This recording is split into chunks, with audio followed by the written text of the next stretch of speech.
धनवान बनने के कुछ साधन भागवत कथा में आए हैं, आप भी इसे श्रवण करें। कौन कौन चाहता है कि हमारे घर खूब लक्ष्मी हो? सभी चाहते हैं लगभग। तो फिर मैं आपको कुछ उपाय बता रहा हूं, इन उपायों को अगर आप करोगे ना तो निश्चित लक्ष्मी मैया की कृपा आप पर बनी रहेगी। पहला साधन, माता बहनों के हाथ में अपने घर को स्वर्ग बनाना और नरक बनाना। आप चाहें तो स्वर्ग बना सकती है, आप चाहें तो कुछ और बना सकती है। तो अगर लक्ष्मी को चाहते हो तो पहला साधन सुन लो। आपके घर अतिथि आते हैं। अतिथि उसे कहते हैं जो फोन लगा के नहीं आए, मोबाइल करके नहीं आए, वो अतिथि। जिसके आने की तिथि निश्चित नहीं हो वो अतिथि। और जैसे ही अतिथि आया, अतिथि क्या है? अतिथि देवो भव। अगर अतिथि भगवान का स्वरूप होता है और अगर वो आए तो उसको भगवान मान करके जो माता बहनें सेवा करती है उसके घर अखंड लक्ष्मी का निवास रहता है। प्रेम से बोलिए। पहला साधन हो गया अतिथि देवो भव, अतिथि की सेवा करो। दूसरा साधन, हर घर में तुलसी का क्यारा, तुलसी लगी हुई हो ईशान कोण में। जिस घर में तुलसी माता विराजमान रहती है उस घर में कभी कोई आफत नहीं आ सकती। और आपने देखा होगा और आप लोग सोचते भी होंगे कई बार, हमारे घर की तुलसी क्यों सूख जाती है? सूख जाती है, कई लोग कहते हैं गुरुजी हम लगाते हैं और सूख जाती है। तो तुलसी सूखने का एक कारण ये भी है कि जिस घर में परेशानियां आती है, आफत आती है, तो वो तुलसी मैया अपने ऊपर, हरी भरी तुलसी मैया के ऊपर ले लेती है और जो आफत होती है वो आप तक नहीं पहुंचने देती। ऐसी तुलसी माता सारे संकट अपने भक्तों के अपने ऊपर ले लेती है, इसलिए तुलसी सूख जाती है। जिस घर में तुलसी होगी उस घर में नारायण और लक्ष्मी का निवास अवश्य होगा।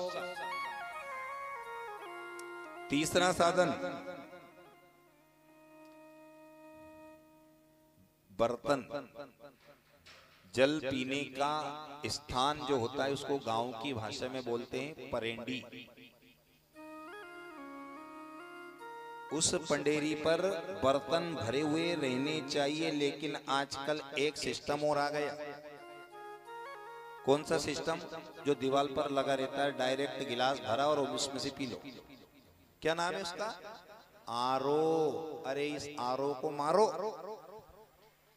ये लक्ष्मी नहीं टिकने दे रहा है। आप आरो लगाओ घर में, कोई दिक्कत नहीं है, लेकिन उस आरो से पात्र भर लो और पात्र भर करके रखो और उस पात्र में से जल पियोगे तो लक्ष्मी मैया आपके घर चिरस्थायी रहेगी। प्रेम से बोलिए।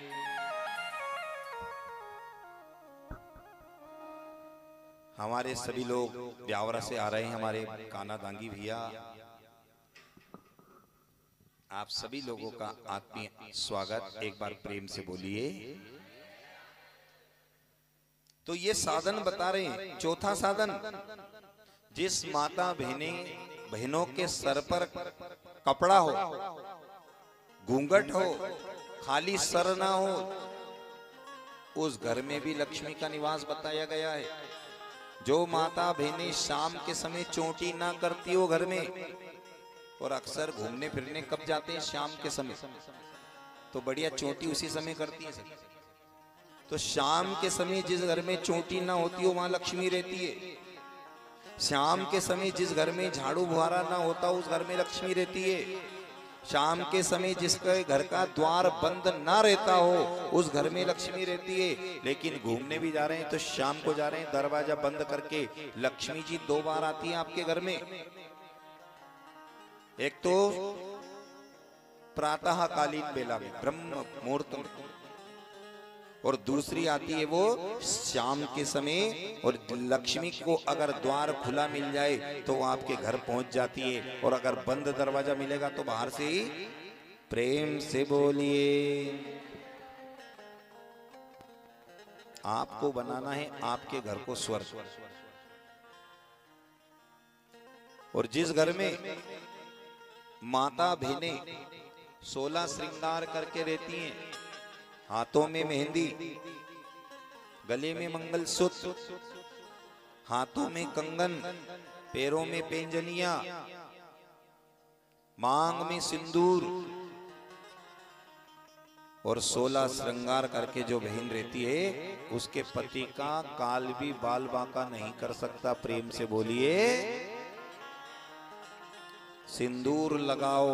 लेकिन सिंदूर आजकल पहले यहां से लेके यहां तक लगता था, अब वो केवल इतना सा रह गया यहीं पे बस।